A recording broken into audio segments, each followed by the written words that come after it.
Microphone's on. Remind the dais. Okay, we'll call this meeting to order at 8:04 p.m. This is a regular meeting of the governing body of the Borough of Bloomingdale.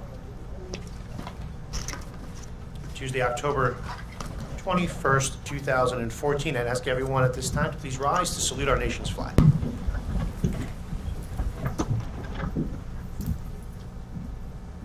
I pledge allegiance to the flag of the United States of America and to the republic for which it stands, one nation, under God, indivisible, with liberty and justice for all.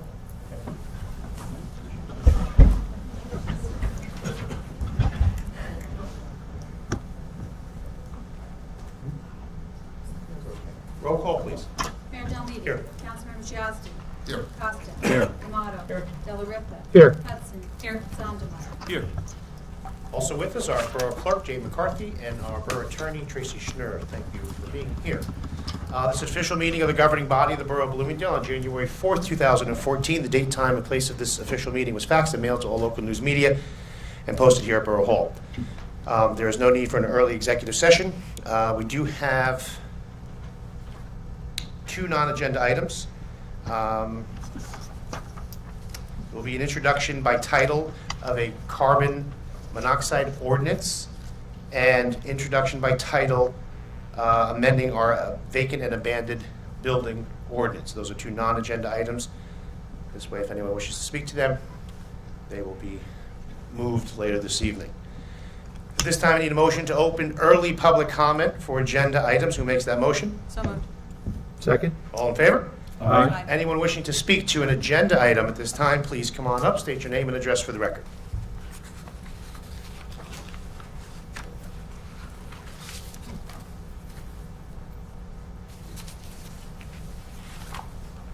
Linda Huntley, 86 Van Dam Avenue. On the bills list on page 6, you have a dug drainage for first base for $5,200. We had severe drainage problems at DeLazier Big, and that was for drainage for the entire first base home plate running to the brook because the water was just being held on the field. $5,200 just It to... was a substantial job. Sure. Quotes were I thought the received. drainage was supposed to be taken care of there before the lights were put in. No, this is DeLazier Field. Oh, it's delayed you doing it. Yeah. First base there? First base, from first base to home plate on the big field, when it rained, it was a lake. We did drainage about 8 years ago, and those French drains just got clogged. They were replaced, additional drains were added, and it worked magically. Okay. Okay, thanks. Thank you. Anyone else for an agenda item? Seeing no one, motion to close early. So All in favor? Aye. Reports. Jane, do you have anything for us? Just what's listed on the agenda, and also that obviously the election is November 4th. Yes. Tuesday, and the polls will be open 6 a.m. till 8 p.m. And on the agenda, you see a flu clinic at the Senior Center on November 12th, Veterans Day, November 11th, 11 a.m. at Sloan Park, and Toys for Tots drop-off. You can see the dates between October 27th and 12/12 on a program that Jane has run for the borough for many, many years. Tracy, do you have anything for us? Nothing, Mayor. Thank you. Okay. Any council member have anything for us? Yeah, shredding event this weekend. Yes, the shredding 25th. event is at the Senior Center parking lot. That is offered from our recycling firm at no cost to the borough and free for our residents. The hours, I want to say, are 9 to 12, I believe. The banners are posted. Thank you, Mike, for reminding me of that. Anyone else? Yes, if I may. Yes. The Ladies Auxiliary has their annual vendor and bake sale. It's going to be the weekend, I believe that's the 2nd, Sunday the 2nd. So, Great. great Thank you. event. Thank you for that. Yes, sir. I just wanted to point out that once again, I've left my camera at home. We are running off the installed cameras.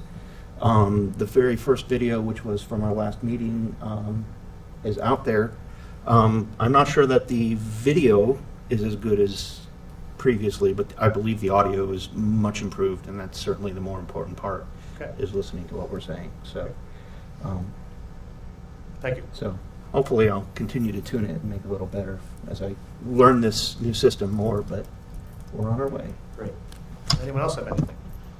I just have a couple items to keep the council informed. I have a department head meeting next Wednesday, October 29th, where we will begin talking about 2015 budget process. I'll be handing out budget worksheets to department heads so they can begin. I have a deadline of early December to get them back to begin that process. The county has also begun their hazard mitigation plan, which expires August of 2015. Fortunately for us and many other municipalities, we are able to do a multi-jurisdictional mitigation plan with the county, which costs us nothing, and we have a hazard mitigation plan which is needed in order to obtain FEMA funding. They've begun the process. Our OEM coordinator, Mike Hudson, and myself, 2 weeks ago went to the county meeting.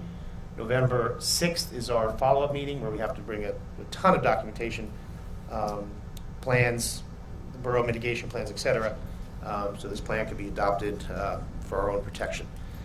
Number two, at the request, and I'm so glad she did, from Councilwoman Hudson, we've started to receive information from our Board of Health on the topic of the Ebola situation. Now, there's no cases in New Jersey, but the information was very broad that we were receiving. So Dawn requested, and I called it, a meeting which we're having on Thursday with all our first responders, our police, our fire, our first aid, our Board of Education, our Board of Health, obviously, our OEM, just to talk about preparedness.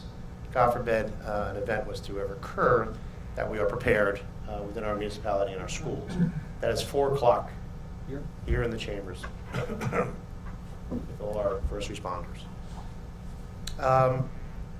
One other bit of good news is I had explained to a few members that I had audited all our FEMA records on past storms, current storms, our biggest being Sandy, and I'm glad to report that my auditing resulted in finding $103,000 that was just released to the borough on Friday. That'll go direct to surplus, so it's a big help. And it will go back a portion into the Rose Fund, because some money was taken out of the Rose Fund to pay for storm-related damages. Councilwoman Hudson also brought to my attention a great program that we are beginning to market today through Facebook, our website, our police Facebook as well, that the Sheriff's Department of the county offers a senior citizen snow removal program. And if a senior needs assistance in snow removal, there's an application process with the deadline, I believe, of December, early December. I don't know the criteria. I would imagine it's a bit of financial criteria and whatnot, and physical criteria. But we're going to put that out best we can so our seniors are aware of such a program that we didn't know existed. So thank you, Councilwoman, for finding that. One other item, the Knowles Road sidewalk. Just so everyone's informed, we have an issue on Knowles Road with the curve that the sidewalk was failing, and we received estimates to replace the sidewalk just were astronomical, well in excess of $100,000 to $150,000. And in lieu of its being so unsafe, we have removed the sidewalk, closed the barrier. We're going to paint, it's supposed to be, Mike, I know it's a big concern of yours, Thursday, double yellow line, limit parking on the curve, and put in a walking path identified by painting for the safety of the residents. But the sidewalk was beyond repair and was too unsafe to leave in its current condition. So that's been completed, and the painting is to be done by the end of the week. Okay? Just so you're all informed on that. Okay. That's all I have. Now we have the consent agenda. I need a motion to approve the consent agenda. Second. Any discussion on that motion? That'll be the two ordinance C and D will be 10.4 and 10.5. Resolutions 10.4 and 10.5. And on the consent agenda, we are approving a membership of Kenneth Lesh to the fire department. So we welcome and thank him. Minutes from 9/9 and 10/7 meetings. And as James has stated, Resolution 10.4, Veterans Day recognition, and 10.5, Toys for Tots participation. And any further discussion? All in favor? Aye. First item of pending business is adoption resolution 2014-10.6. This is authorizing to execute the contract with our PBA Local 354. Who makes that motion? Second. Any discussion? I would just like to make a few statements and move along on that. First, I want to thank the committee, which was Councilman D'Amato and Councilman Della Ripa, and myself, and a special thanks to Tracy, who was an integral part in our negotiations. And also thank you to our fine police department. They worked very well with us, and I know the outcome in the final contract is good for both parties. The bottom line is a 3-year contract. There are 2% annual raises each year. What needs to be understood is with some of the state's new regulation and changes on health insurance contributions, our police officers and all public employees will begin making substantial contributions to their own health insurance costs, which obviously lowers the borough's cost. And all that taken into consideration, this is a very affordable contract for the borough and well received by our police department. So I thank all those involved, and I know it was to a good end. Any further discussion? Anybody? Okay. And I need a roll call, please. Councilmembers Costa. Yes. D'Amato. Yes. Del Rippe. Yes. Hudson. Yes. Sondemire. Yes. Yazdi. Yes. Thank you. Next is our second and final reading and public hearing on bond ordinance for various capital improvements in the amount of $536,200. This is for our Star Lake Road improvement, which will take place next spring, which we received roughly $250,000 from the DOT for the road paving portion, as well as our walking track, which we received in the amount of $61,000 county grant from Passaic County. So we need to bond the money through the project and get reimbursement on most of that. The borough does have an obligation here on Star Lake. We're doing curbs, drainage, and paving. We're still investigating the possibility of doing the water lines, which will be a separate issue. But our second and final reading is on that ordinance, which again is for Star Lake Road improvements and our walking track at Walter T. Berg. Public notice statement, please. Yes, Mr. Mayor, just for the record, this was on the last meeting inadvertently, but it was published for tonight, so we had to put it on again tonight. Right. And it was posted in municipal building, published in the Herald News, copies available to the public, so a motion being made that it be read by title. And who makes that motion? Second? All in favor? Aye. I need a motion to open public hearing? I have to read it. I'm sorry. Bond ordinance providing for various capital improvements by the borough appropriating the aggregate amount of $536,200, therefore, including a grant in the amount of $220,000 expected to be received from the state of New Jersey Department of Transportation, and a grant in the amount of $61,625 expected to be received from Passaic County Open Space, and authorizing the issuance of $510,000 bonds or notes in the borough to finance part of the cost thereof. Thank you. And now I need a motion to open the meeting for a public hearing on ordinance 15/2014. Who makes that motion? So moved. Second. All in favor? Aye. Anyone wishing to speak to ordinance 15/2014, please come on up. See no one, motion to close. Second. And now he didn't have Aye. one. All in favor? Aye. Aye. And now I need a motion to adopt. So moved. Second? Further discussion? Roll call, please. Councilmembers D'Amato. Del Rippe. Yes. Hudson. Yes. Sondemire. Yes. Yazdi. Yes. Costa. Yes. Okay, next is second and final reading on public hearing on ordinance 16/2014, adding section 4-12 to roadway solicitations. This is simply per our joint insurance fund's recommendation to just bring a little accountability to the process of our road solicitations, which are boot drives, what else do they call them, guys? Coin toss. And we have two groups who do them regularly, our fire department and our municipal alliance drug awareness program. And this is simply putting a process in place, application process, insurance requirements if it's not one of our own groups, and primarily a safety checklist and the requirements that must be followed. So with that said, I need a public notice statement, please. Sorry? Yes, Mr. Mayor, this ordinance was posted in the municipal building, published in the Herald News, copies available to the public, so a motion being made that it be read by title. And who makes that motion? So moved. Second. All in favor? Aye. And that's an ordinance of the Borough of Bloomingdale and the County of Passaic, State of New Jersey, amending Chapter 4, General Licensing of the Code of the Borough of Bloomingdale by adding Section 4-12, Roadway Solicitation, for the issuance of permits to charitable organizations for roadway solicitations. Quite a long title at that. Now I need a motion to open public hearing on this ordinance. So moved. Second? All in favor? Aye. Anyone wishing to speak to 16/2014, please come on up, state your name and address for the record. Seeing no one, motion to close public. So moved. All in favor? Aye. Now who moves to adopt? So moved? Second. Delariva and Hudson, any further discussion? Roll call, please. Councilmembers Delariva. Yes. Hudson. Yes. Sondemire. Yes. Yazdi. Yes. Costa. Yes. Demotta. Yes. Okay. Moving to new business, need a motion to adopt resolution 2014 10.6. 7. Where was 6? Payment of the bills. Who makes that motion? So moved. Second? Any discussion? Roll call, please. Councilmembers Hudson. Yes. Sondemire. Yes. Yazdi. Yes. Costa. Yes. Demotta. Yes. Delariva. Yes.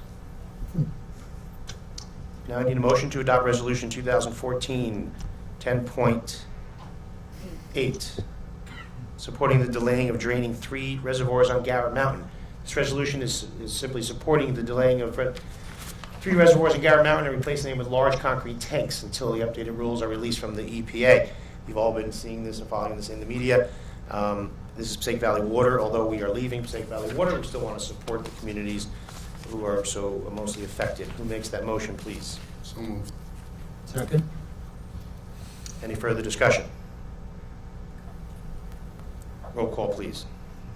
Councilmember Sondemire. Yes. Yazdi. Yes. Costa. Yes. Demotta. Yes. Delariva. Yes. Hudson. Yes.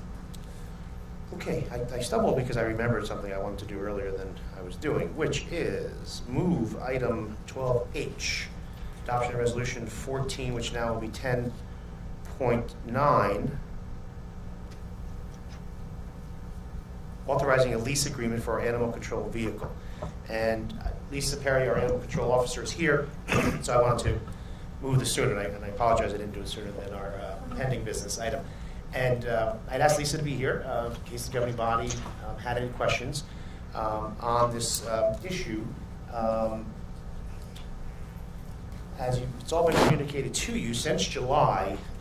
The animal control officer's current vehicle is a 2001 van that has 115,000 miles and is completely shot and not worth any more investment. Literally, the floors are rusted out.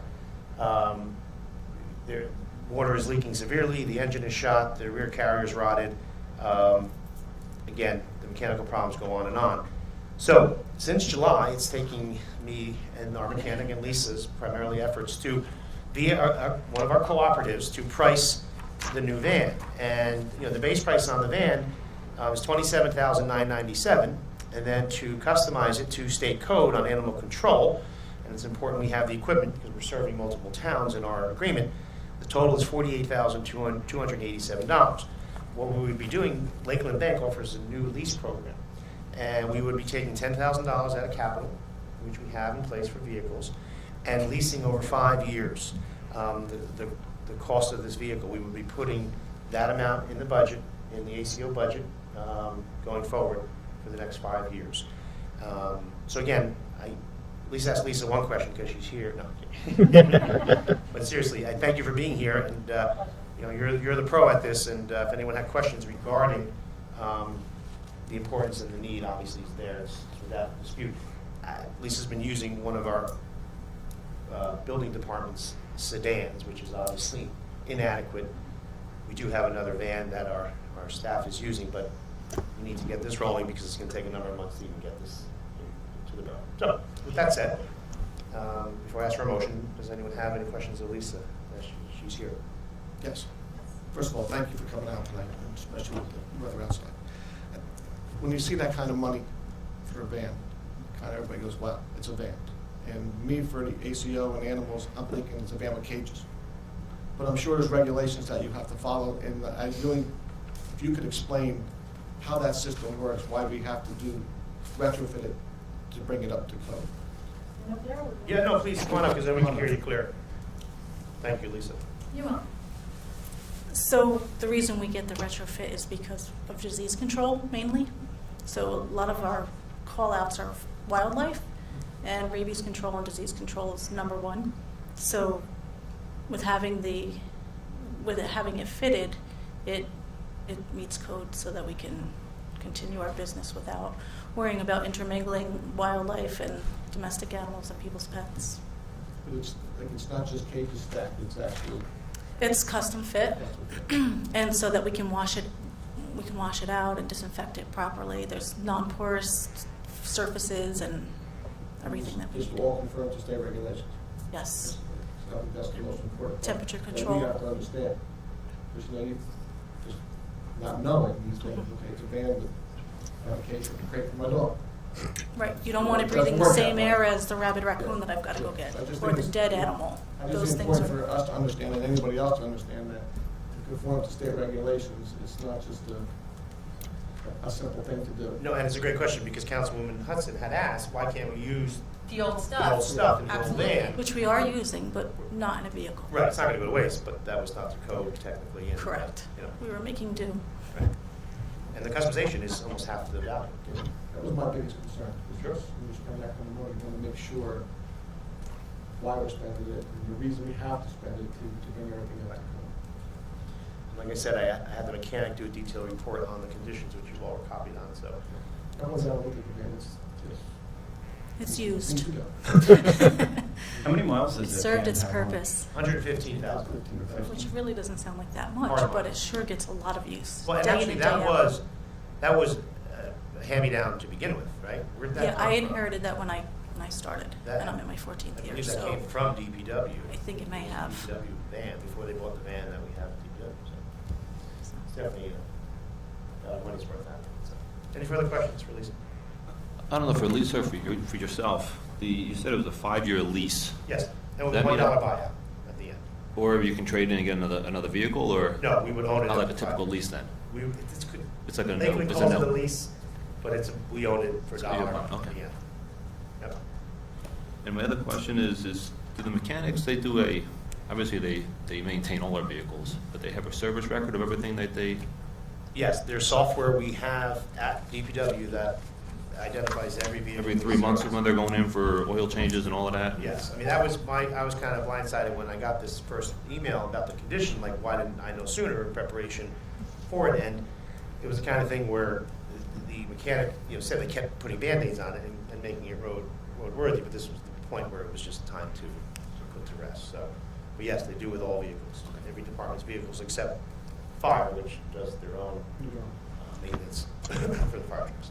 So how do we not get blindsided going forward? I think part of it was, everyone's due diligence in a sense to not have to put this in front of us for such a big expenditure. So I've had that discussion with the mechanic, and he has the information I requested, which I received, a full inventory of all vehicles, status, and I've already prepared 2 years ago a replacement plan. And as you know, the bond ordinance we have to be able to take this $10,000 deposit was in place for a new mason dump and a rack body that we're getting at DPW, which is on our 10-year replacement plan. So we've got a good handle on it now. It seems like we bought a lot in the last couple of years, Sure. and it all, after probably 10-year lives on it, and in 10 years from now, it's all gonna hit again type thing, as opposed to a vehicle a year or two a year, whatever it is. Well, I don't question the maintenance is done properly, accurately, and all that. It's the use is hard. I mean, we have DPW vehicles that, their lives are almost over, they only have, 50,000 miles on them. It's because of the use, the salt. I mean, the rust problem is the biggest. Yep. And they clean and power wash and all that, but you're right. Most of what we're replacing is 10, 14 years old and just hasn't been replaced. So with a plan in place, you hope you don't see that big hit like we have in the last 2 years. Anyone else? Part of the reason why we want you here, Lisa, because of the public process. We don't buy ACO vehicle every day at this kind of expense. It's understood when we need a garbage truck that it's expensive. It's understood that we're going to replace a police car once a year, and most people have a handle on that. But this was more for the public, right? So, and if I may, I'd like to actually make a motion and open it to the public, just in case they have any question for you, just so we hear it before we make our vote. And I'm fine with that. And before you do that, to Mike's point, the other vehicle that is on in that department is a Dodge Durango that we also received from the police department. That has 150,000 miles on it. So that will probably be in front of us next year. That one too, as Lisa can attest to, and the mechanic has kept me abreast of it, is something that we just can't keep sinking money into. fitted out the same way as this one? No, it's a Durango. I mean, in the last month, they've had to twice go to West Milford to tow it. You know, but If I may also interject something. Sure. Which I think the average person might also not understand, is it's not that also the number of hours that are put on these vehicles, the number of miles. Right. It's also the number of hours that are put on some vehicles. The fire department may be a good example, John. You know, police department, fire department, that you don't drive that far to a call, but the amount of time that that engine or that your ladder truck is actually running is quite a bit, and people don't necessarily understand that you can't just look at the miles, you also have to look at the hours that some of these vehicles are running for. Great. And to Ray's request, I have no problem with that. Is there a motion to open to public on this specific issue if anyone wishes to ask Yeah, a I make the question? motion. You made the motion. Is there a second on that? Second. All in favor? Aye. Is there anyone from the public wishing to speak to the purchase of this ACO vehicle? Please, you have to come up and state your name and address for the record. You know the rules of all. I thought this was much more informal. It is, once you give your name and address. Linda Shortman, 2 West Shore Road. Now, the only thought that went through my mind, because my husband's truck is this old, it really isn't the age and the miles. He has 30,000 more miles than that. But I'm wondering why it rusted out. I mean, and are you buying the same kind of vehicle you have? If that is is the major problem, the way the body is rusting? No, mechanically, it's not Yeah. sound.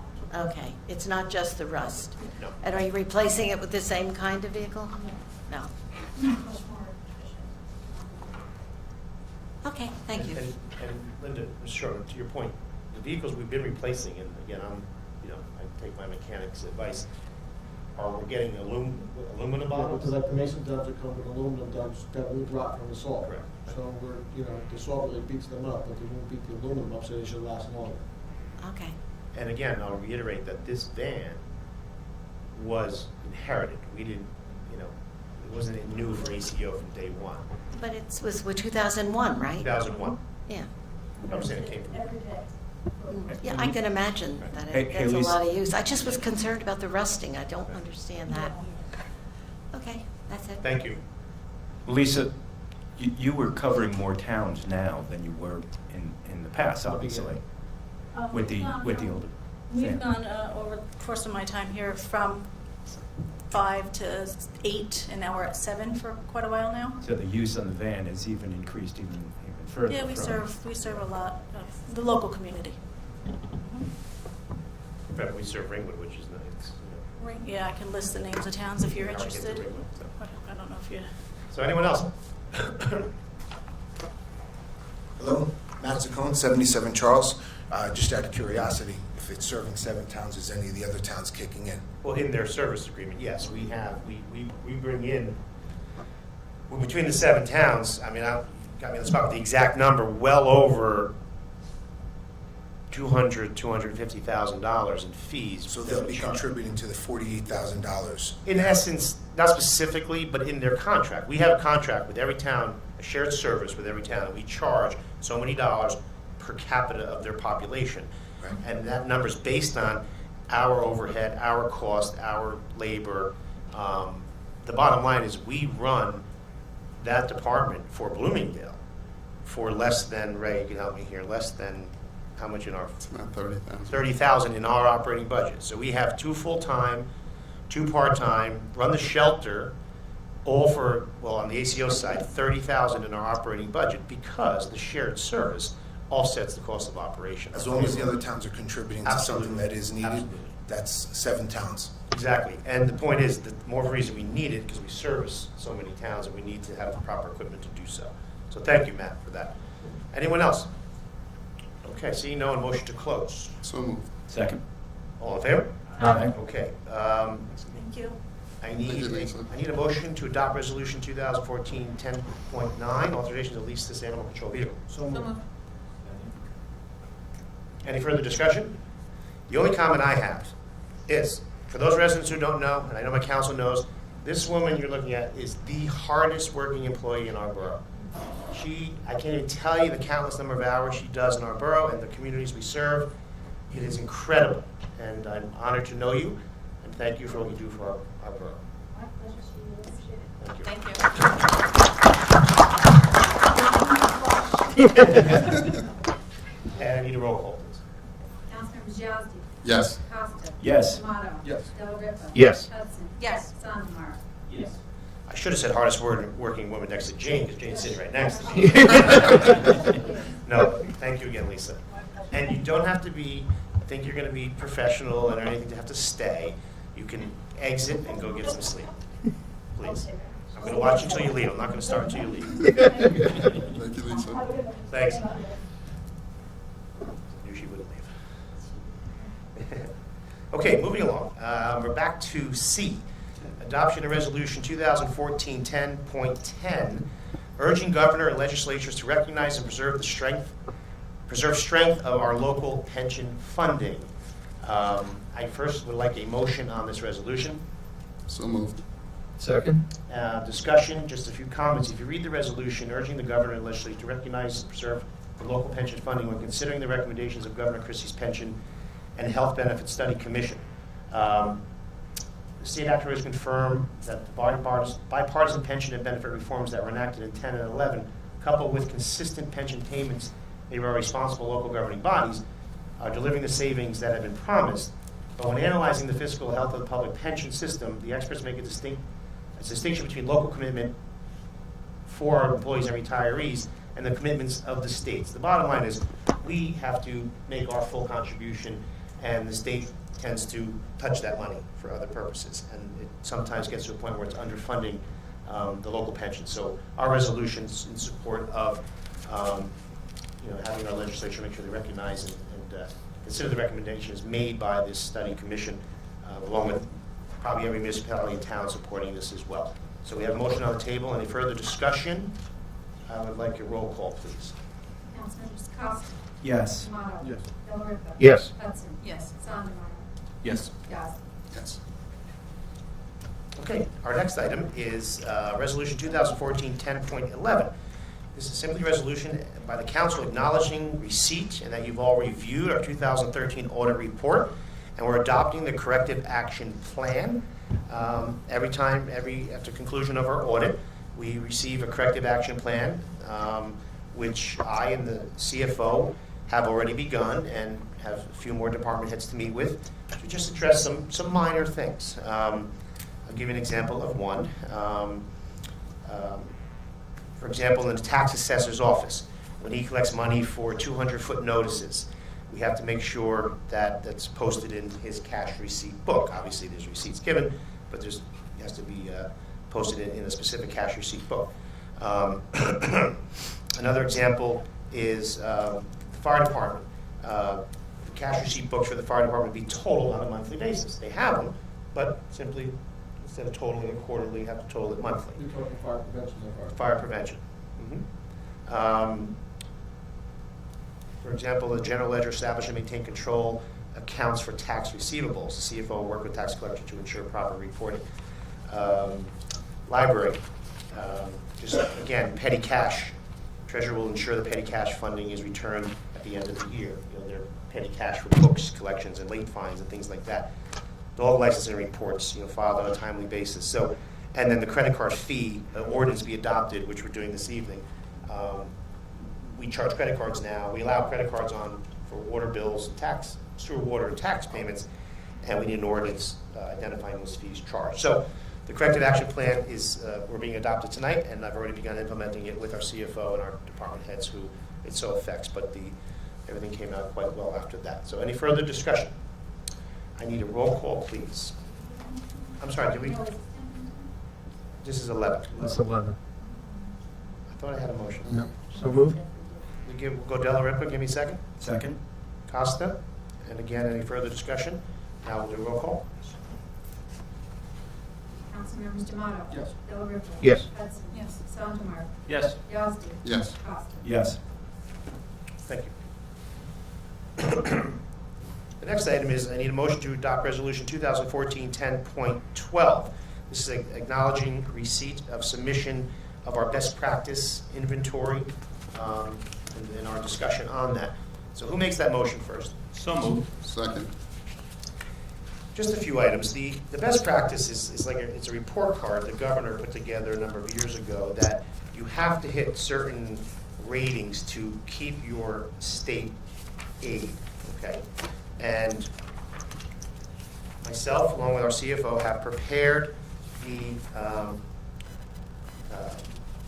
best practice, and we have easily qualified to maintain our state aid at the maximum we are able to do. Out of a total of 50 total answers, they give you credits for every yes, every perspective, and if it's not applicable. Bottom line is our percentage score is 88%, which keeps our state aid where it is.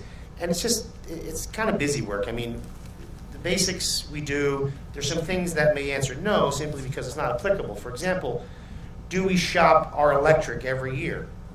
We can't. With Butler Electric, we don't have that luxury to do energy cooperatives for electric. So that's the kind of question we can't get points for. But the bottom line is we have maxed our capacity, so our state aid will remain, which is good news, where it needs to be. Okay, so we have a motion on the table. I need a roll call to approve that submission. Were there any yeses that went no's? No. From previous years? No. And a lot of the questions are different from last year. So, Councilman, I can send you last year's report and this year's, and you can see, we have this year's, but you can see last year's how the questions just are entirely different. How many local finance board notices can you get about the differences this year? And, shared service is a question. Traffic safety policies, for utility construction work, it's like all over the place. Do we take the ethics, classes? That's a yes. Yep. Have we done any collective bargaining agreements where we've given average increases of more than 2%? It's a no. And so on. It's busy work, but we comply and we always come out well in it. So, any further comments? Roll call, please. Councilmembers Delano. Yes. Hudson. Yes. Sondemire. Yes. Yazdi. Yes. Costa. Yes. D'Amato. Okay, thank you.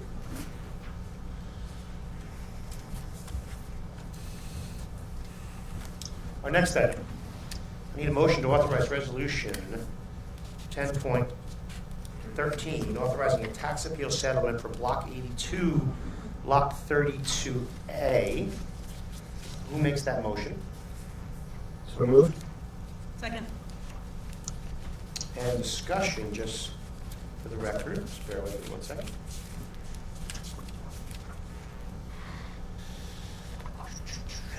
We reference lot and block. This is Riverside Square. We're next to the Methodist Church, where 7-Eleven is. And we proposed the original assessment. This is back in 2010. So the appeal that was in the courts was for 10, 11, 12, 13, and 14. And the 2014 assessment was $2,057,600. The proposed agreed upon assessment, which is based on rents and revenues and things, not just based on value like our homes, is $1.690,000. The bottom line is over a 5-year term, the credit for that taxpayer was to the tune, I thought the numbers would be here, was to the tune of about $25,000 to be paid in next year's budget. The good news is when this appeal first came out of the court, it was closer to $60,000, $70,000 payable this year. So, again, Tracy and the firm did a great job with our tax assessor in getting this revised. And for the public, we do put in our budget monies for appeals because they happen continually. So that's what we're doing here. And do you have a motion? I need a roll call, please. Councilmembers Hudson. Yes. Sondemire. Yes. Yazdi. Yes. Costa. Yes. D'Amato. Yes. Delano. Yes. Okay, thank you. We already did H. Moving to I need a resolution for 2014 10.14, amending Chapter 159, which is amending our budget for a body armor grant in the amount of $1,933.97. Who makes that motion? So moved. Second. I'm sorry. Oh, I'll come back to that. Okay, so we had a motion on the table for amending 159 for body armor grant. Second. Okay. Any further discussion? Roll call, please. Councilmember Sondemire. Yes. Yazdi. Yes. Costa. Yes. Tomato. Delariva. Yes. Hudson. Yes. There's nothing in the book. Here, it's just. Okay. For those keeping score at home, we're going back to G. Need an authorization, not a resolution, simple authorization for townwide garage sale. I had many inquiries from residents about doing one, and although personally I'm not a fan of them, I said if someone was willing to do the work, I'd bring it to the council. And Ms. Sally Fain had stepped up to run it. It'll be April of 2015, exact date to be determined. This is where you register people within town, you do maps, you market it, and many towns do them. So we're just giving authorization for them to proceed. So who makes that motion, please? Second. Any further discussion? All in favor? Aye. Good. And our next item, we're doing tax office resolutions 10, 15 through 17, tax court refund, Campy Lake on the settlement, a tax title lien, 2 tax title liens you can see posted on the agenda. Who makes that motion? So moved. Second. Any further discussion? Roll call, please. Councilmember Yazdi. Yes. Costa. Yes. Tomato. Yes. Delariva. Yes. Hudson. Yes. Sondemire. Yes. Okay. Our next, I need a resolution 1410.18, authorizing TD Bank as a depository. What we're doing here is we're changing our credit card vendor. We've done a little better on our fees. So I need to approve TD Bank as that depository for our online payments. So who makes that motion? So moved. Second. Any further discussion? Roll call, please. Councilmembers Costa. Yes. Tomato. Yes. Delariva. Yes. Hudson. Yes. Sondemire. Yes. Yazdi. Yes.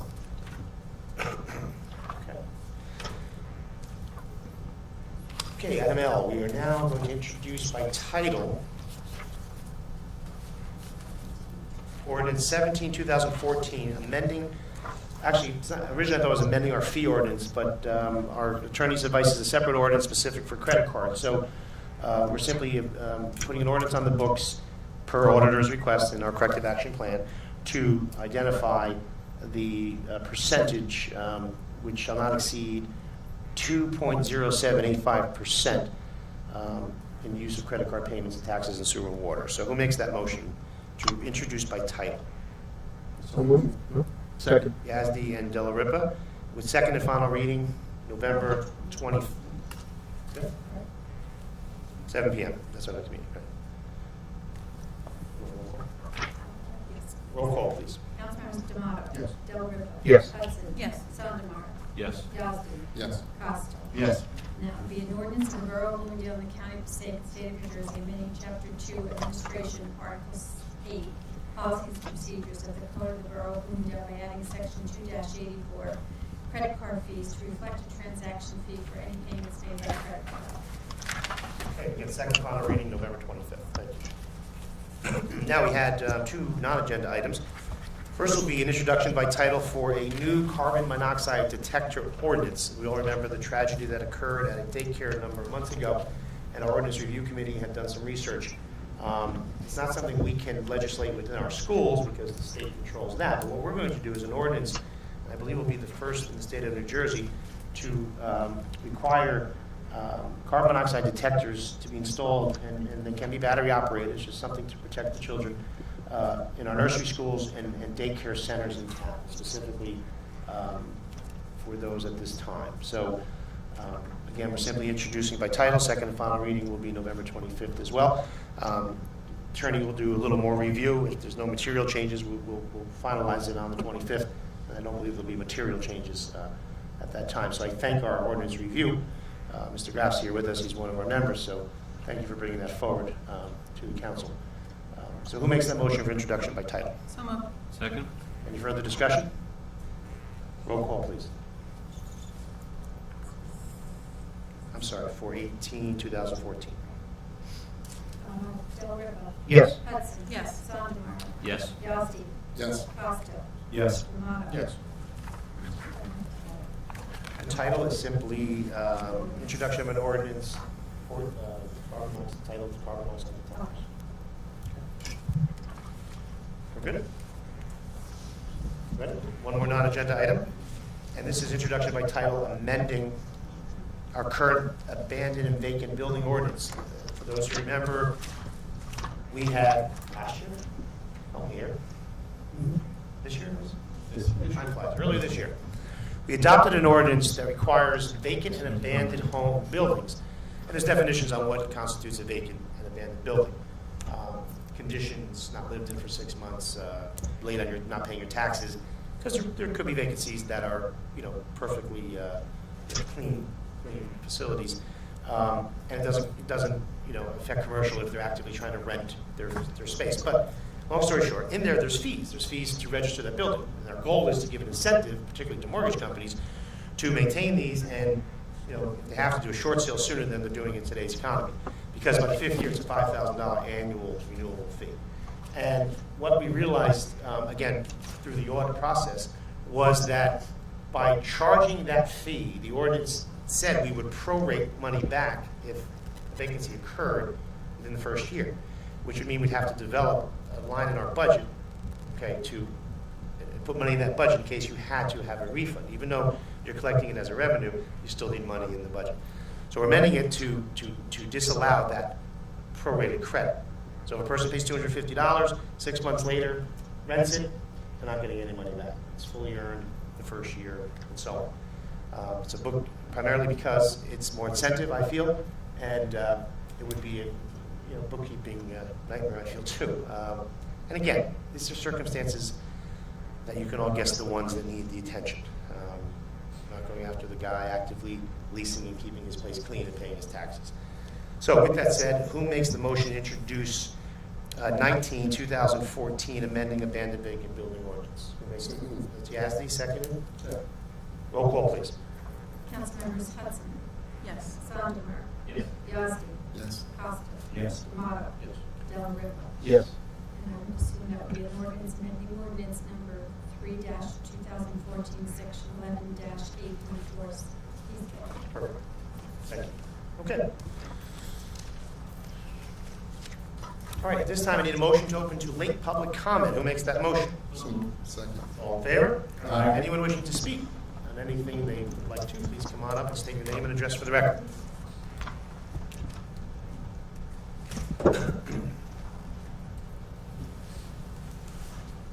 Linda Shortman, 2 West Shore Road.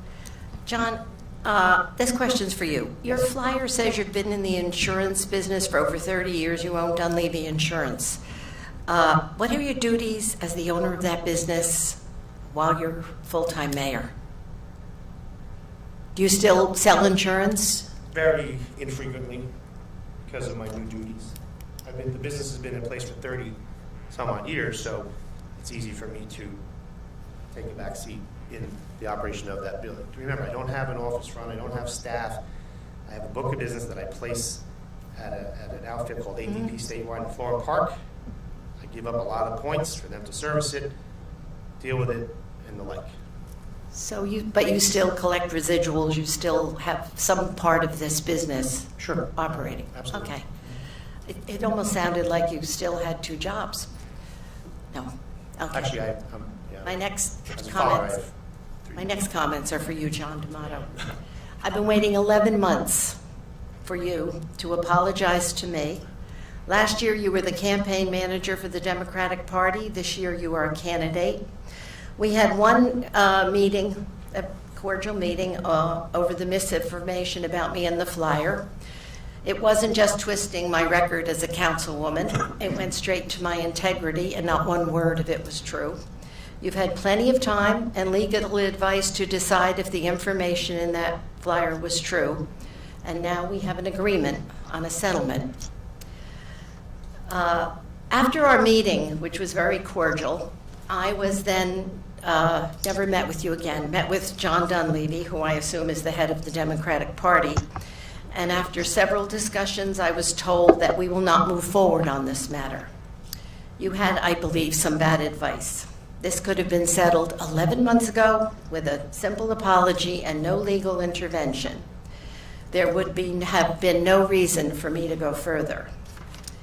Well, what I'm asking now is, now, will you, now that this goes to your character, now that there is a settlement agreement in place, will you apologize, as you said that's what you would do? Well, first of all, Before you answer, do we have an agreement? Yes. Is it signed? You're not involved in it. You don't know anything about it. well, first of all, I don't think this is a place you should be talking about. Well, you know, you're my councilman, and you're elected, and your integrity and character at this point mean a That lot. is fine, Well, in my opinion. But this is not the place to talk about that. I think You that's, sought legal advice as we did, so that's where it stands right now. Okay? you I am sat not there this- I know and what you I did. said, you know what you I said know exactly what I said. And that was But 11 months. It went to the next step. You took it to the next step. in March. Okay? So In that's where March. we are today. And I don't think, Tracy, you can help me out here, this is not the place to be talking about that. This is a public forum, and on my legal advice, I have every right to speak publicly. You are an elected person. Your character is called into being when you are running for a public office.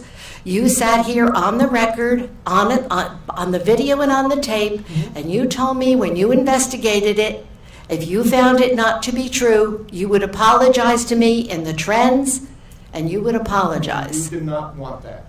That's your word. You said you did not want it in the trench. Mayor, And I'm not I think going we any are further. straying now from official borough business, which is what This public is comment official period- borough business, and if you ask me to bring my attorney to say I can speak as a taxpayer and resident of this town, my opinions can be heard. Whether he chooses to speak or not is his prerogative. Correct. But when somebody publicly on the record says they will apologize and you have to take the extreme action I had to take, I just find it totally unbelievable that nobody thought they could move forward and issue a very simple apology. To me, it really does, it's very sad that politicians will go to the lengths they will do in an election at the last minute. So I gather you don't feel that you can man up at this point and say you investigated it, what was said by error or any which way is not true, and you apologize. You have no comment. Okay. I have one more issue. Ray, at one of the last meetings I attended, you are the planning board liaison. What do you see your duties as the planning board liaison to this council? Ms. Shortman, at the last meeting, you stood up and talked, and you reminded everyone that it's candidate season, and it's time to bring out all the silly stuff. And that is exactly what you're doing, and you've accomplished. This has your nothing goal. to do with a Thank you for candidacy. your comments. I have no comments for you. Okay, so this is my question, which has nothing to do with politics. It is exactly I what always you're believe doing. that You're playing any, no it politics. isn't. Yes, you are. I am talking now about the mere track, the master plan. This is not election. I always thought that when you sit on a board or you're on a committee, it was your job to attend those meetings and bring the information back to the council. You sit on the planning board. When the planning board has actions, you report to the council. What happened? Am I wrong? I have no comments for you. You have no comment. You are an elected official in this town, and I think you ought to You are step playing down. silly right now because Could I- it's Silly. political silly season. You're up here two weeks before the vote, It's an issue. You're It's questioning not a the man's that has integrity? nothing to do with it. and This now is- you're attacking me? I'm I not, don't I'm think I'm asking gonna- you a simple question. It's Listen. not an attack. Look at my records for the last 3 years. What do you And do then- as the liaison to the planning board? What's political about that? Why do you go to the meetings if not to tell everybody what's happening at the meetings? I resent standing up here and being told, if you want to know what happened at the planning board, go to a planning board meeting. I think you ought to do away with being a liaison because you can't report to any of us. I have been asking that planning board liaisons for years about what happened at the planning Thank you for your board. comments, that's all I gotta tell you. Well, you are a You're often sad, attacking us. you are a sad, it is not an attack, it's a Yes, it question. is. It's a question. It is an attack. I want to know Answer. your input to this council on the Mir Tilcon situation. Linda, And there you was sit a up comment here, made, You put your name in the ballot. okay? you just sit up don't, here, you just don't want to take any responsibility for what you're supposed to be Thank you doing, for your comments. period. Period. Did you want to say something? I thought. I was going to remark that as a member of the Board of Education a couple years ago, there were members who were liaisons, some of whom are speaking now, who did not attend more than 2 meetings. So I find it rather flabbergasting that it isn't a political thing, considering it's highly... But you don't have to attend a meeting, Rich. You're You just- can call George Hagel and find out what the issues are. But you're blasting John him. doesn't He's still- attend. John doesn't attend senior meetings. He finds out what went on at the senior meetings. I see I cannot finish my statements here, so I will end. If I may, it's absolutely what I affectionately call silly season. And Oh, that's- stop it.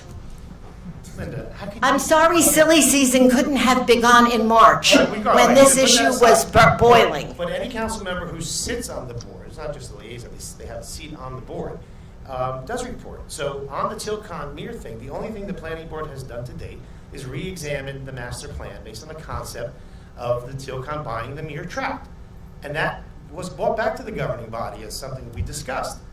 But no further action is taken by the governing body. So what is the problem? So why couldn't the liaison say what you said? I think because he just feels, and I don't want to speak for Ray, is that it's purely, your motivation is purely political. And- You're up here attacking his character, my character, and we happen to be the candidates. His yes, yours no. On this year's ballot. Thank you, And I Linda. do, not to, I hate bringing up the past, because the past was really ugly in Bloomingdale a couple of years ago, but I find it almost comical that you'd have a problem with a council person not answering a question when that's all that occurred in 2011 and 12. It's just, I find that comical. And it is, Linda. It is, Linda. Well, So, I don't but really know. I answered your question. But your comment I read in the paper that the council has nothing to do with the Mir Tilcon, they're private people negotiating. Did you say that? Sure. There's people here for the Tilcon here. Here's exactly what has transpired. Let's get it out there. Tilcon has shown interest in purchasing the Mir tract on Federal Hill. Okay? That is a private land deal. If Tilcon wants to buy the Mir tract, that's their choice. Tilcon informed the borough of their interest in doing so. The borough thought, before we entertain any concept, the first thing we should do, because the Mir tract has a court-ordered affordable housing development for 360 units. So the first thing we should do is go to the judge and say, hey, judge, if Tilcon bought this land, would you allow it to be a quarry zone if the borough ever moved on it? That's the first step, and it was a brilliant first step, because why even talk anything about it if the judge isn't going to allow you to move forward? The judge's ruling was yes, you could do that as long as you still achieve the Mount Laurel component, the court order of 360 units. That's what happened. So then the planning board reviewed the master plan. They did a re-examination of the master plan on that concept of making a portion of Mir tract quarry, still being able to build the affordable housing. They adopted that re-exam.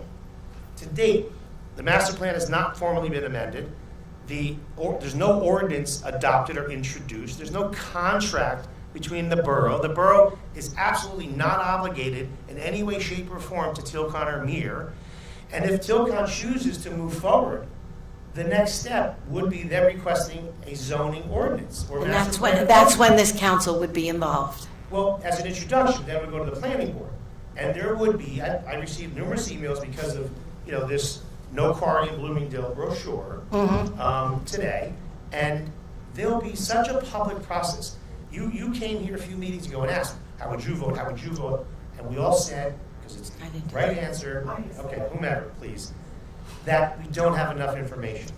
There will be multiple public meetings where Tilcon, if they move forward, will say, this is what we want to do, this is how we're doing it, pretty picture, show everybody, the council being educated, the public, the planning board, everyone, so the proper decision can be made, whether it's to do nothing, move forward, if they move forward. But as of today, it's all speculation. There's no contract or commitment or obligation on behalf of the borough for this. Well, the recommendation of the planning board to operate a quarry 24/7 is their recommendation, and it is very, very disconcerting to people. But there's no zoning ordinance in place. There's no, that's the main issue. There's no zoning in place. They haven't even requested zoning. It was a master plan re-exam. That's That's all it was.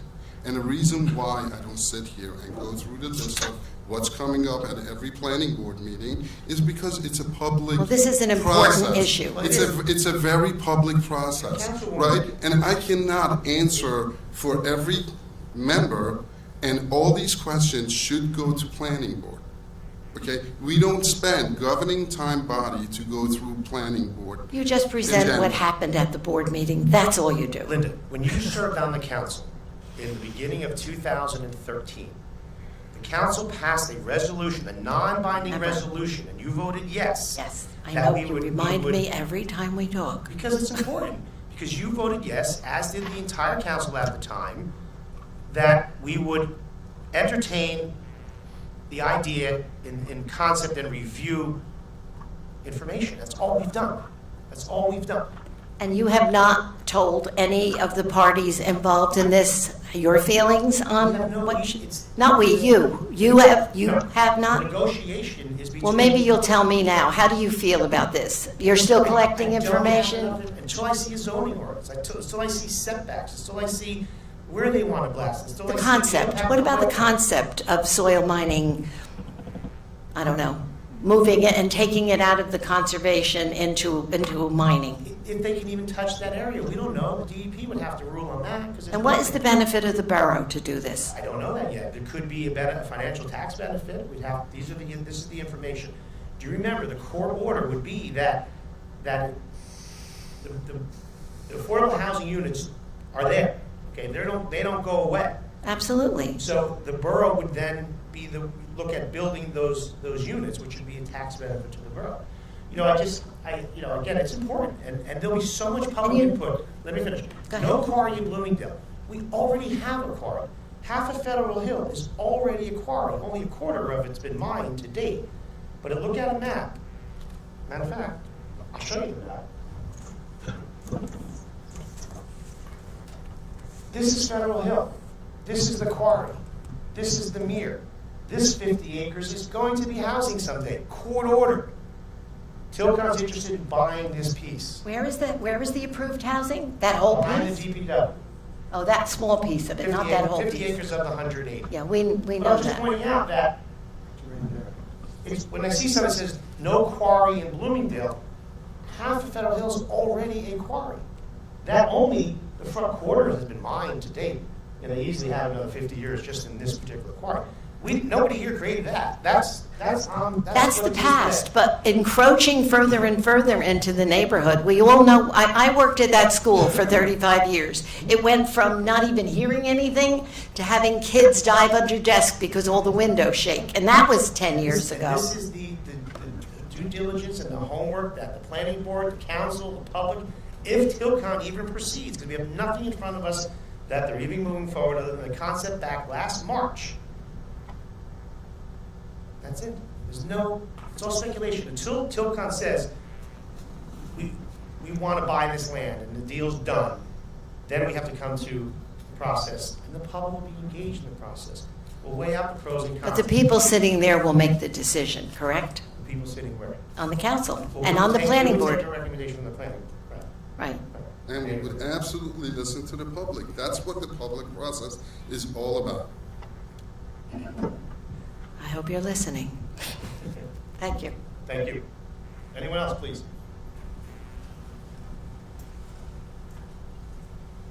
Linda Portelli, 116 Star Lake Road. How are you? And I just wanted to say thank you for the water, sewer, street improvement. Right. We purchased our house just a little over 10 years ago, and we watched the water slowly deteriorate our property. Right. And we've done everything we can to build it back up. and we just keep seeing the money disappearing. So we're hoping that this time it's done properly. Right. They install the catch basins where they should have been years ago, Mhm. and that we can continually add to our property and its value. So thank you again. Thank you. Yeah, and the catch basins are going to be galore, so the water will be. Thank you. My back thanks. And again, we're hoping April, as soon as the weather Yeah, clears. we did everything. We did French drains, we did all kinds of deterrents, and it just keeps. Are you close to Red Twig intersection? Yes. On the other my pipe. Okay. For the second Well, in house, short term, I obviously, just we milled want- and paved that last year to just try to get through the Yeah. winter. I mean, I think that helped a little bit just from a aesthetics and less bumpy, but, you know, storage drains is the answer because there's none at all. Thank you. Yeah. Very much. No, I appreciate you coming and saying that. Thank you. Anyone else, please?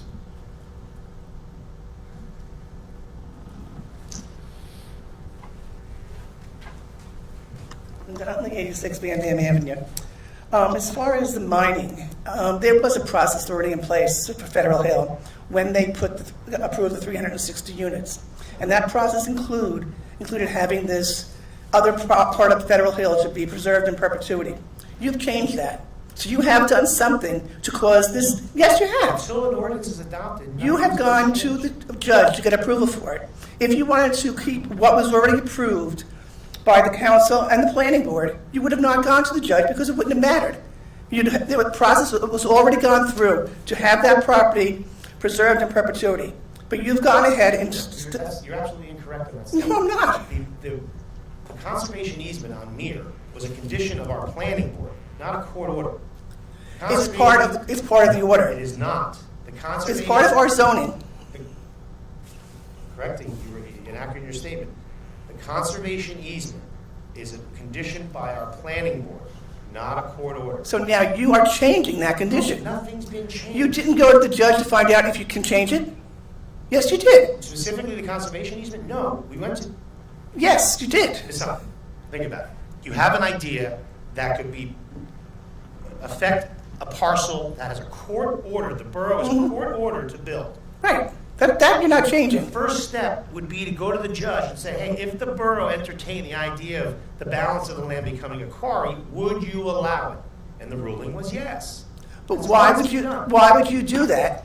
Unless you have We got the judge's opinion if it could be done. But by you doing that, you have already said that yes, we would consider doing that. That's not. Then why would you have done it? We have a zoning ordinance. So you're saying if the zoning ordinance comes in at a later date and it has that conservation even remaining, then you're okay with everything? Yeah, because it's supposed to be preserved in perpetuity. We don't know if that'll be the case or not. We do not know. That is the zoning ordinance already. So why are you changing that? It was a condition of the approval. It was in a resolution of approval for the housing. And it's in the zoning. It's a condition of approval. The zoning says when this is built, the rest would become conservation. That's not being built. True. It's not zoning. So why are you? But you are opening a can of worms, turning around saying that we are willing to have this property mined. You're wrong. I'm not wrong. Until the zoning ordinance, nothing has changed. Nothing has changed. I'll have to come next meeting and show you the zoning ordinances. I have the zoning ordinance where it says that the There was a property. quarry overlay sent to the judge as a concept of what would be done. Nothing's been adopted. That's the new. I'm talking about previously. So you've gone in there and you've attempted to be able to change this, which is saying that you are considering the fact that you would We like. went in there and attempted to change it. I guess I shouldn't talk yet. I'm sorry for speaking over you. Finish, then I'll make my comment. The town has already approved to have this property preserved in perpetuity. That was part of the process when Federal Hill was approved. It was a condition in the resolution of approval on the development. It was part of the process. Now, you have gone to change what was done in the process already. That's where you're inaccurate. Nothing's been changed. You didn't go to the judge to find out if you could do this mining? The planning board didn't. Under the planning board's document, there's an ordinance that was prepared by Burgess, who you hired. But there's nothing introduced. There's nothing. It may not be introduced, but this is the process you're going to go through. And I think it's, as I've said in the last couple of meetings, I can't believe you're doing this. Before the planning board, the governing body proceeds, if they even are, if Tilcon's even going to, there will be such a process. Tilcon will have to be here showing what they want to do, how they want to do it, the effects on homes, the negative impacts on the environment, any cons or pros, the whole thing. So it's Just like Lebanon Borough's doing the same thing. And it was Sorry? Lebanon Borough's doing the same thing in Hunterdon County. I do. I also would like to know, Mr. Yazdi, last funny season when I was on the council, and we canceled the Bailey Avenue, you were just, oh, how dare we do that, this community event. Why aren't you having it this year? I got a bad back. Excuse me? I got a bad back. Oh, nobody else can do this community event? This great community I event? actually would welcome you if you. I start told the you, process. I never was a community event as far as I was concerned. No, It was your event. It's open if you'd like to. It was start your the process. event. So now I guess since your back is hurting and you can't do it, I personally cannot. commit. so it's not really a community event, it was your event. Thank you. I don't know where you're going with that, Linda. Why don't you sign up for something first before you attack people that day? Well, the reason Yeah, right. the reason it was an issue was because events like fireworks and Bailey Ave were canceled because we didn't have the funding to pay for them. But we paid an auditor 10 grand more. We paid an attorney, substantial amount of money more. So those were all lies that you put out, so I really ain't gonna discuss it with the camera. the numbers speak for themselves. So, anyone else, please?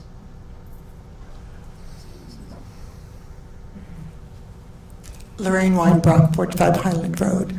I'm so upset I can hardly speak. I don't, and I didn't plan to say anything, so I don't know how much sense I'm going to make. I'm so upset about this quarry thing. You said nothing has happened yet, but it's the beginning of something. What you've done is the beginning, and we can see from all the other things that have happened in Bloomingdale that we have not approved of, that have not been good. Like that at one point, such as what? well, such as the, in my opinion, the Avalon Bay. Which was a court order also. I understand that it was a court order, but what I'm saying is at the beginning it was, well, you never know.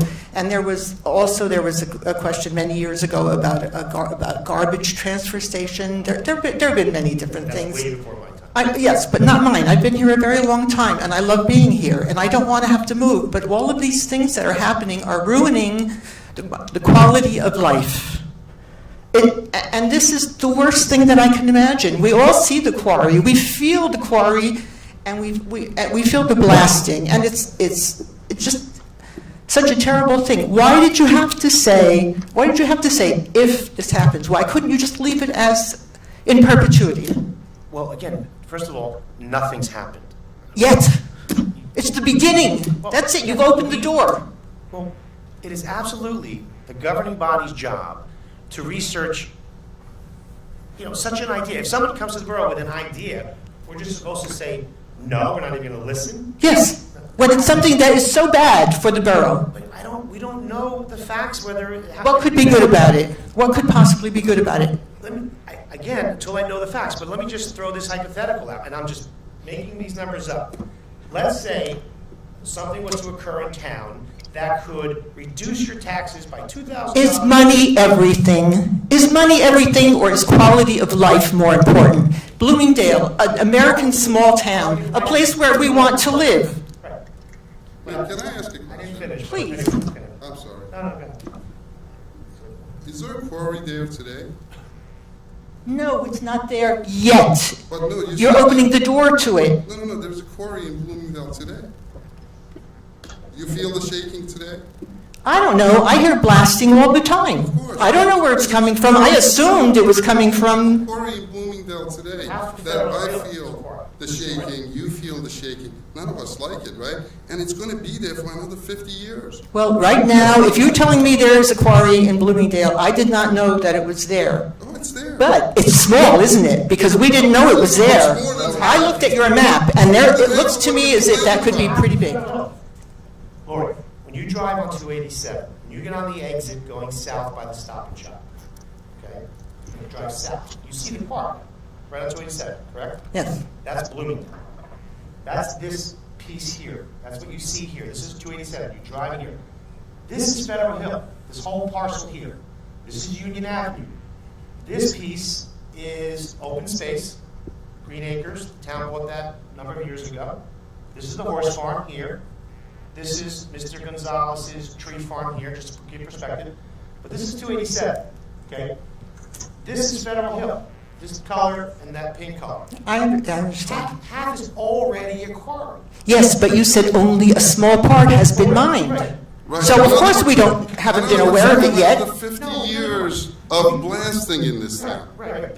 They have 50 to 80 years remaining in their existing quarry. You know that? I mean, that's. And Lori, my comments aren't that I'm voting yes or no. I'm just letting you know that there is a quarry in Bloomingdale. Okay. And they're blasting regardless of what. But it's a very small part right now. No, it's not. It's half of Federal Hill. If you ride The blasting. If you ride on 287, south from Bloomingdale to Larkview, you see the quarry on the left, right? You only see a little piece of it from the road. I've been in the quarry, okay? I've done tours in the quarry when I was chief of the fire department for safety reasons and high angles to see what we have to do. It is huge.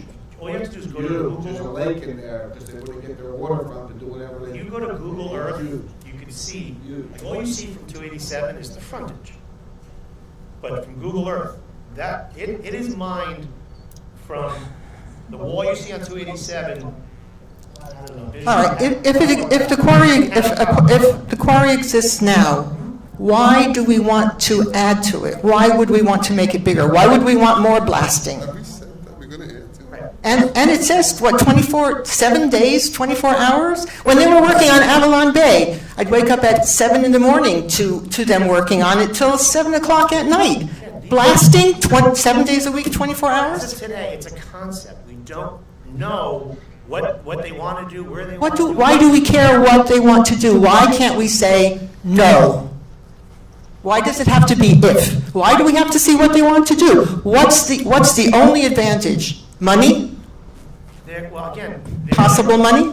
There would be absolute incentive for tax relief, sure. That's it. So money is everything.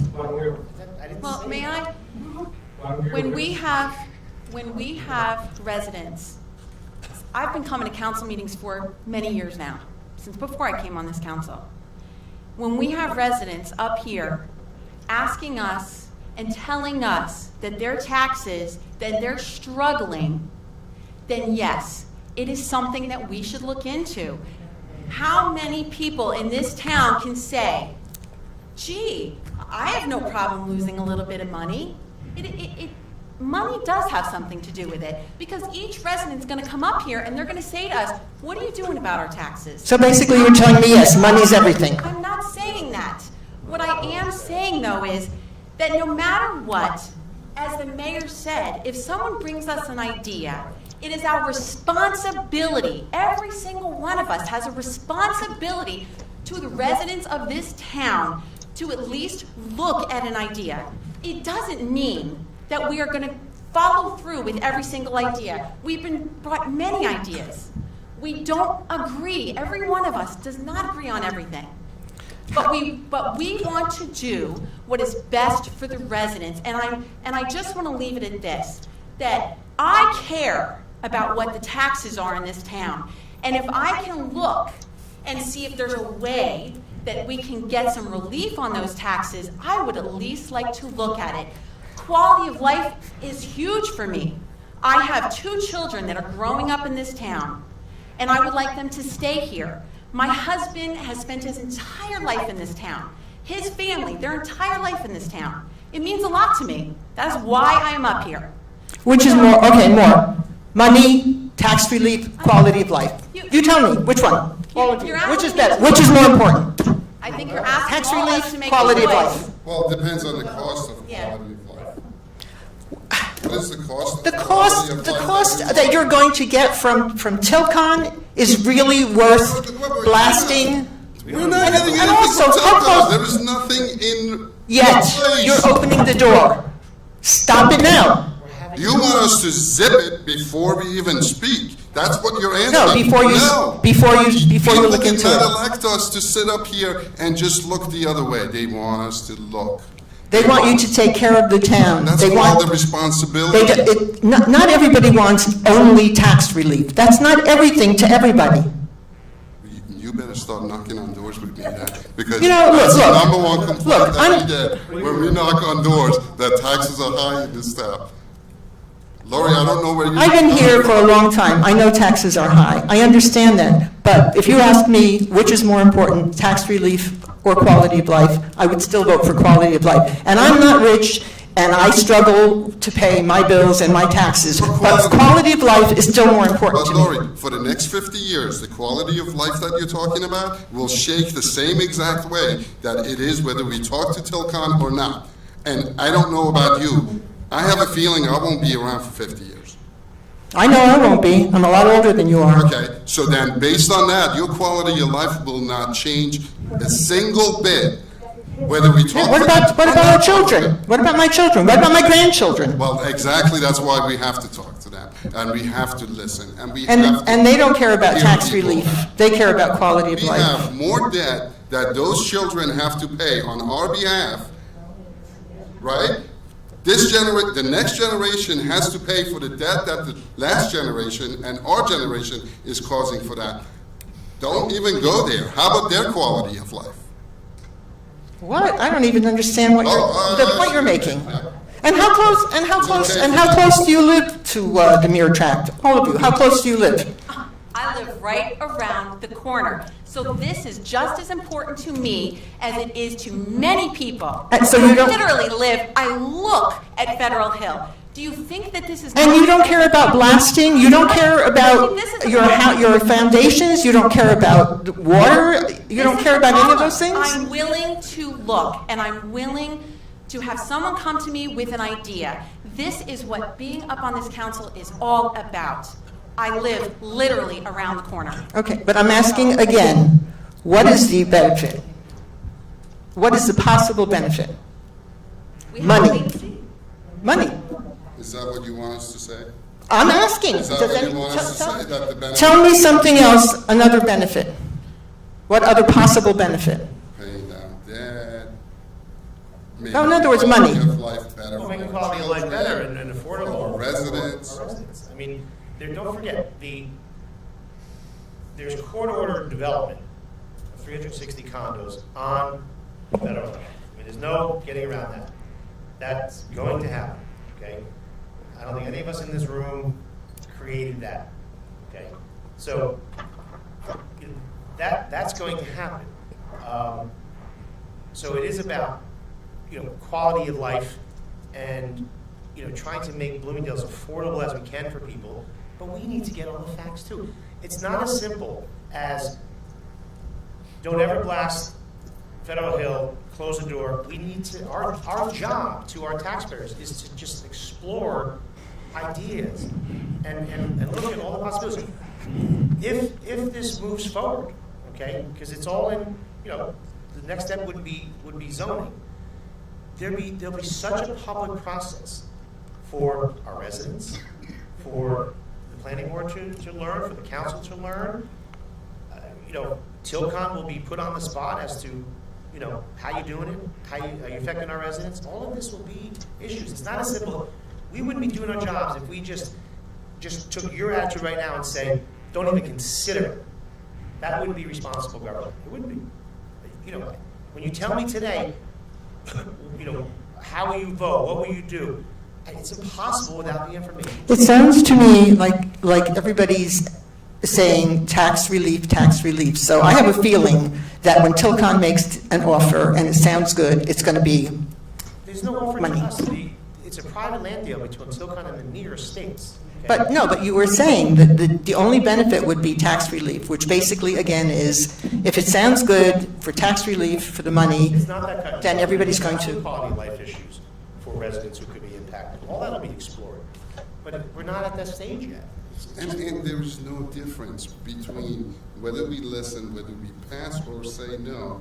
There is no change in quality of life for the next 40 to 50 years in this town. That's a very important point that everyone needs to hear. So should we be responsible enough to actually listen to a buyer and a seller? Absolutely. When it changes nothing. It changes nothing, but it could benefit us. It changes It nothing. benefit us Having today, having and having it a benefit quarry us in over town here. that is blasting, that is working The 7 days a blasting is there week. today. But there would be more. There would be more. There would be more blasting, and I understand it would be 7 days a week. Well, no, your understanding is wrong. I believe you're referring to something that was in the vision plan, right, in the re-exam, and it calls out, it's not the blasting that's 24/7, it's the trucking. And the trucks would go through Wanacue. Bloomingdale is not impacted by the statement of 24/7. That only the trucking would be 24/7, not the blasting. They're not allowed to blast when they're sleeping. We're not even at that stage. That will be. They don't do that today. In front of the planning board and zoning. If we introduced the zoning ordinance, it would go to the planning board. There'd be public hearings. There'd be all this information. There'd be hours of testimony. Lori, you're Any of us can misinformed. make an intelligent decision. You are misinformed. I don't think I am misinformed. Twisted on this, yes. By whom? Based on what you just said. Well, Lori- What I'm hearing is 24/7 blasting. Somebody's putting that in your head. Lori, no disrespect. You sit here today, and please, I've known you for years. You didn't even know that half of Federal Hill is already a quarry in Bloomingdale. So that's a bit misinformed. So I assumed that the blasting was coming from the Riverdale quarry. There is blasting going on. Some comes from Riverdale, but very little compared to what's behind. Well, that was what I assumed. So I know there's blasting, but that's what I assumed. If you go, and it's unrelated to our conversation, but go to Google Earth, where you can view down, and Google Earth the quarry. It would blow you away how it looks compared to what you see from 287. It's incredible, actually. Anyway, I really wish that We appreciate your comments. It's just, there's at this stage, nothing happening, and if there was to be consideration of a master plan amendment, there'll be public process, because the only way any of us can educate ourselves. well, it upsets me that you initiated by saying if this were to happen. And I think I would have been very happy if you had left it in perpetuity and said, no, we don't want that for our town. We went through that. We didn't initiate it. Show the interest in buying. Yes, and then you responded by going. You responded. I wish you had responded by saying, I'm sorry, we don't want that in our town. But I don't think that's proper without researching. That's not the right thing to do in our seats up here. We have to explore it. And there'll be so much public process. We all can give our input. I will be very interested to see how it goes. So, Thank you. Thank you. Anyone else, please? Yeah, just state your name and address for the record, sir. It's my first time here. My name is Rick Ignacio, 41 Highland Ave. I just moved up here last year. Yes, sir. My home is a brand new home. I moved here. I grew up in Newark. I lived in Hillside before this, bad neighborhoods. And I moved here exactly because of that American small town. I have a small son. He's autistic, and I live literally right in front of not right in front of the quarry, but I see it directly from my house, and I see that they're doing stuff. For the last few months, they've come over the hill, and I see them doing stuff at night a lot of times. I see welding going on, something is going on there, and they're over the hill, and they're starting to build this quarry, and I'm just afraid of, I thought I could spend the rest of my life here, but I'm starting to get a little scared, and I'm thinking that this is not the town for me. I'm just a little confused by your statement. I know about Google Maps. I'm in IT, and Right, no, but I'm saying is, I just want to understand what you're saying. 41 Highland Ave. Where's Lakes? I'm sorry. Right, Morse Lakes. Where's Lakes? Or Upper Highland. No, Lower Highland. Off of Greenland, yes. Okay, right outside. All right. Yeah. So Highland, just trying to get my bearings, is here. Yes. Okay, and you view this quarry? Yes. Okay. Any activity you're seeing there now is within their boundaries. Yes, Regardless of course, yeah. of what we're talking about, regardless of all this is the piece that the quarry currently owns. 287 is Yes, right sir. here.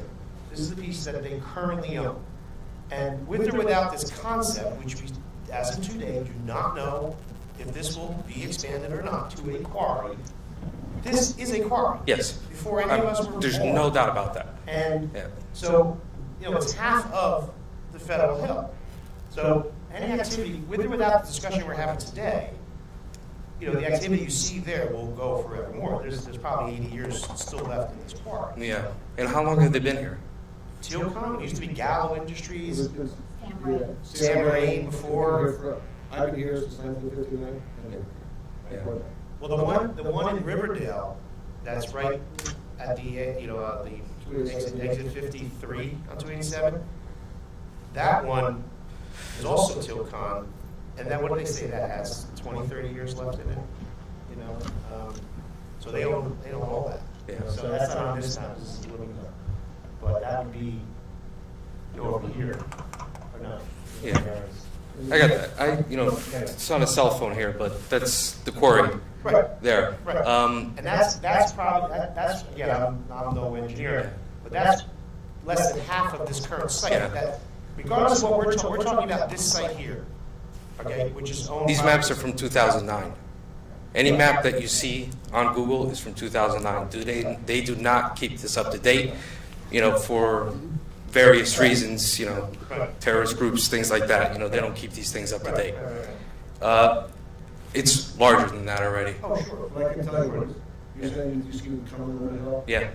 No. They have a road already up on top. Yeah, but that's their property. You can come to my bedroom and you can see. Right. I have a nice view, beautiful view. Absolutely. When I moved here in November, that wasn't there. And Okay, but regardless of what we're talking. since the springtime, it's getting bigger, and it's going to get bigger, and I understand that. Regardless of what the issue we're talking about is this piece, which is Yeah. privately owned by the Mere Estates. Which is a Civil War property. Well, it's not nationally declared as such, but No. it's Federal Hill, Mutiny, Ponte Mutiny. I mean, Yeah. it's not it doesn't have a national designation on it. Okay. But regardless of that, this is what you're seeing from your home, and this will be here for another 70 years, Yeah. 80 years. And anything you're seeing action is absolutely Tilcon. That's unfortunate. They're going to do the right thing. They're in their property. They're in their boundaries, and they have. Gosh, I'm not a professional in the subject, but they have at least 80 years left on what they already own, regardless of the discussion we're talking about. And why are we not seeing any kind of tax relief from them now? Believe it or not, the quarries don't, their tax rate, that whole piece of land, you make your money when it's reclaimed, when it's done and reclaimed and becomes development. I believe they pay on that entire parcel $150,000 a year, if that, I think is what they pay. That's And that's not specific to Bloomingdale, it's Riverdale. No. They're in, I'm just trying to get informed of what's going on. Yeah. And that's why I'm here. This is the first time I'm here. I'm glad you're here. Definitely come again Just and listen. have a knee-jerk reaction of just immediate opposition. It's our job as elected officials to research, explore tax relief. I mean, our taxes are high, there's no question about it. I mean, 53% of your tax bills, schools. And none of us sitting here in this room created this, but this is a map for Bloomingdale. This is State Forest. This is Salvation Army. Okay, so 50-some-odd%. Yep, that's right behind my house, the Salvation 50% of Army. our town, we don't see tax dollar on it. Yeah. Nobody in this room created the fact that the pressure for tax relief does fall on this part of town. It's not in the Highlands, and this is where, if growth is ever to occur. Federal Hill, there's affordable housing in this corner here. There are already 360 units, pre-approved, court-ordered. Borough denied it for 30 years. The owner sued and got the rights to build here. Okay, but all the pressure, this is all residential. Okay, this is part of the Lake Communities, Glen Wild. Okay, it's all natural woods. It is in our residential zone, but the lakes, I can't imagine ever developing that. But half our town, we don't get taxed on. Yeah. And I think one thing that I'm glad the mayor pointed out to you, many people don't even realize that I believe it's over 50% of Bloomingdale is state forest. State Forest, yep. And that's pretty cool that we Yeah. have all that property. Yeah, I love the forest. I walk through the forest all the time. It really is very cool. And so many people that I've pointed that out to, they were like, that's part of Bloomingdale? I'm like, yeah, it's a huge part of Beautiful. Bloomingdale. Absolutely. I fell in love with it when I Absolutely. Yeah. came here. But there's 2 years it took me to reality move that here. we face, any elected official would face, is that because of that scenario, which we all appreciate, that will never change. I have a 1,600 square foot Cape Cod that I pay $11,000 in taxes. Yeah. And when does that end? You've got to find some relief, otherwise it's going to be a ghost town. It's a fact. And we're not saying anything is done with this deal. If there's a benefit, that can be achieved in smart growth anywhere in town, it's going to be, it's our due diligence to explore that. There'll be so much public process. No one is saying, stop, like the brochure, there's mailer that went out, no quarry in Bloomingdale. Well, guess what? Half of Federal Hills. It's already there. So what does that mean? And there's no way to stop it, right? No, it's privately owned. Privately owned. They already own it. There's nothing, we're gonna have to do about what exists today. Is there anything, are we protected in any, more as, what are they gonna do once they're done with it? They have to do a reclamation plan. It's future growth, whether it's housing, whether it's corporate plaza. That's 50 or 80 years from now. Absolutely. Yeah, they have to do a reclamation plan, but they're nowhere near adequate. They probably got So for the next 50 to 80 years, my son, God willing he ever speaks, he's in the Bloomingdale Public School, Martha B. Day, they're really trying to help him out. And if he even is able to have a family someday, I'd like to be here, and grow old here. It's a great town where we're... Scares me a little, Yeah, absolutely. But it's any reclamation is 80, 90 years away. But in the meantime, quarry, Tilcon owns property, and they have every right to quarry that property. It actually is the borough, it's the state who oversees the rules and regs on how they quarry, how much they quarry, and all that kind of stuff. But, And I think we all would hope that everyone here still finds a lot of beauty in Bloomingdale. Yeah. And there really is. We're very lucky. Again, we're just, the issue, again, I keep showing this map because it's important, it's a zoning map, is that's existing quarry, and this is also part of what they call Federal Hill, and currently has a court order for housing on 50 acres of it down here. Yeah. So the quarry has shown interest in them to the Mears, who own it, privately owned. The borough doesn't own anything. Yeah. In looking to acquire it. And that's where we're at. Until they show further interest in requesting zoning, and then they'll be here in front of the public. So basically, this is stuff that's it's gonna take a long time before anything even happens with that. I can't imagine in our life, if they ever got approval in our lifetime, that portion, they would never in our lifetime get to this portion in the sense of quarry is concerned. But the process itself would take some time, sure. But they would just need zoning to proceed. Yeah. You have to remember too, is there's affordable housing zone here, court order, where the borough has to build 360, it's 15% set aside affordable housing. That's going to happen. So if we can, do it in a way where the borough actually gets clean rateable, all the things we have to explore. It's our job to do due diligence to look at all ideas that can. Didn't you mention earlier, the DEP has to look at things and stuff like that. There's all sorts of, it's not just a simple land deal, but, everybody's going to be involved. It's a simple land deal, you're not going to buy it, but then, without the DEP, the wetlands, and all this. I'm just a little skeptical sometimes. I grew up in Newark, and Sharp James sold a bunch of property, and we don't own it. We're not yeah, I know. It's private. And if there's We all know how that all went. Right. But understand, we don't own it. The borough, this is privately owned property. Yep. And Tilcon showed interest in the private owner, but obviously they're not going to buy it unless they have a quarry there. Until there's more in front of us for a request for zone change, there'll be such a public process. The pros and cons, the benefits, and so on. Yeah. Welcome to town, but our tax rate is really high. And because we're 80, almost 90% residential tax base, half open space. And, as everyone says, Mrs. Weinbach said, just say no. It's our due diligence to listen and explore ideas. Like I said, I have a 1,600 square foot Cape Cod that I pay $11,000 in taxes on, and fortunately I'm able to do that, but when does it end? We have to explore ideas. Yeah, no, I understand that. My last question, because it's getting late and I'm sure everyone wants to get home, and I thank you for all, staying this late and to see that, some people actually care, When the time comes, the decision to be made, you may be in office, somebody else may be in office. Who makes the ultimate decision of whether this is allowed or not? Is it? Ultimately, it's done through a zoning ordinance, which would be done by this governing body. Okay, so we, the people, would have no say in. No, there'll be public hearings. See, what happens is, and I do know, you know. We can this- oppose opposition to what the whole happens- thing. What happens is, if a zoning ordinance was to be introduced, it's introduced by the governing body, goes to the planning board, there's public hearings, and I know this council and I know our planning board would have an incredibly long, wide-open public process with Tilcon made to present, you know, a heck of a lot of data on what they're thinking about doing before probably even a zoning ordinance was even considered. You know, as mayor, I'm sure my council would want Tilcon here first to say, what is it you're doing? How does it impact our residents? What are the benefits? What are the negatives? You know, it's just the process we owe our residents.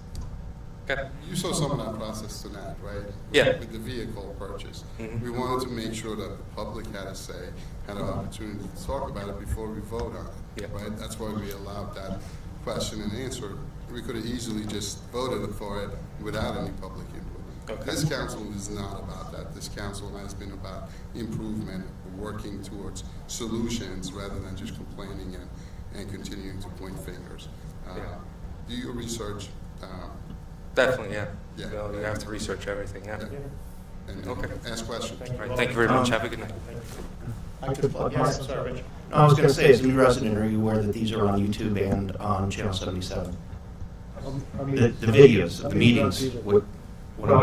Yeah, they're on YouTube and on Channel 77 local access. Okay. So- And, And, and, well, and Facebook, our Facebook page, if you haven't liked the Facebook page, please do. I'm not on Facebook. I'm not. Yeah, but it really is a great source of information, as our website is, as our website is. Yeah. Sign up for Reverse 911. A lot of good information comes through that channel. As you leave, go to dispatch window, get a form if you haven't done that already. Thank you. Anyone else, please?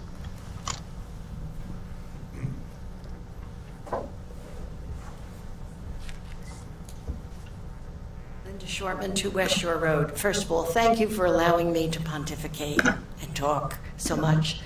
But I'm sitting here and I'm looking at Bill and Lori, and I'm sure they have the same deja vu I do, because 35 years ago when they proposed 680 townhouses on Glenwyle Ave, which wasn't in my neighborhood at the time, I believe Bill might have been on the council during that. Just such the same thing happening.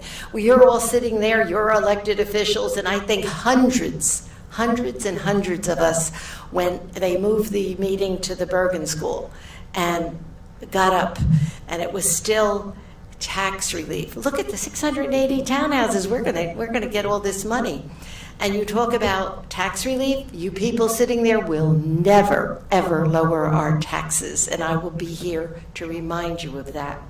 Our town people are interested in the quality of their life. That's why you have lights at the Bergen School. They got to vote on it, on spending their own money, and they voted yes. Last year, we voted on a referendum to spend money on our schools. The townspeople voted yes to spend money on the schools, on the lights. So we know you're never going to lower our taxes. We hope with all that we do pay, we have the quality of life that all of you sought for the kids playing ball under the lights, and for renovating DeLazier Field, and all of the good things that we see in this town. And so forget the tax relief thing. It's not going to happen. We all know that. You and I particularly know us never campaigning again. I'm loving my life. But I like coming here once in a while and talking to you. I've always loved fighting with Ray.